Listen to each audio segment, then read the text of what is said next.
Hello and welcome to a Model Railroad Academy video. In this video we'll talk about how you can vary the track work, get the same functionality but much higher reliability, meaning less derailments and less fuss with your rolling stock.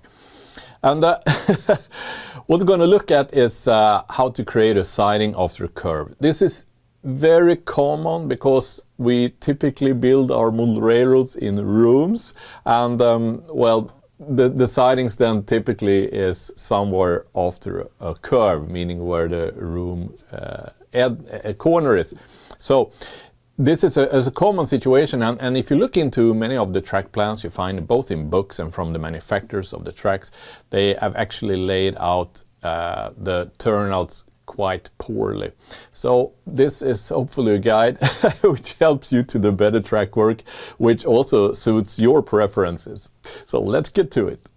So here's a typical track work to create a siding after a curve, and this is a solution you typically find in track plans. And well, first there's a left-hand curve, and directly after that a right-hand turnout. This will create a double S-curve, which is a challenge, especially for long cars with bogies. With this design, the car bodies will swing out to the maximum in opposite direction, just as they pass over the turnout. If possible, it's better to have a left-hand turnout after a left-hand curve. This way you only get one S-curve, and that S-curve will happen in the siding away from the turnout.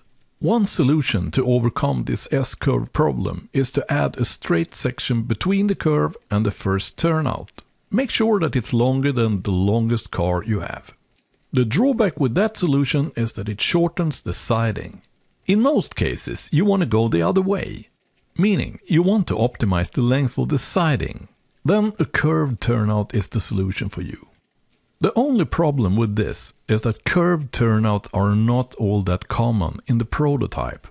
So if realism is very important for you, well, then curved turnout is not your option.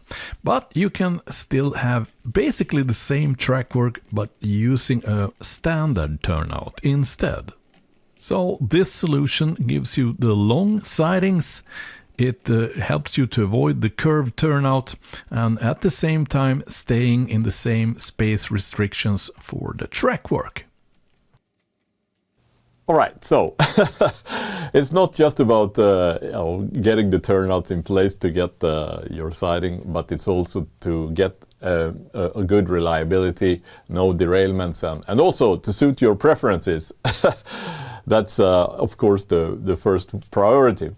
And if you're interested in track work planning, everything from the initial phases of getting your prototype together and transform that into a kind of track work and squeezing it into your available space, then there is a class available. If you look into here on Model Railroad Academy website in the shop, there is a class for track work planning, so check that out.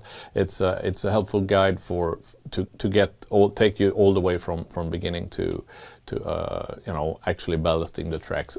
Everything's in there. Thank you very much for watching this video. See you in the next one.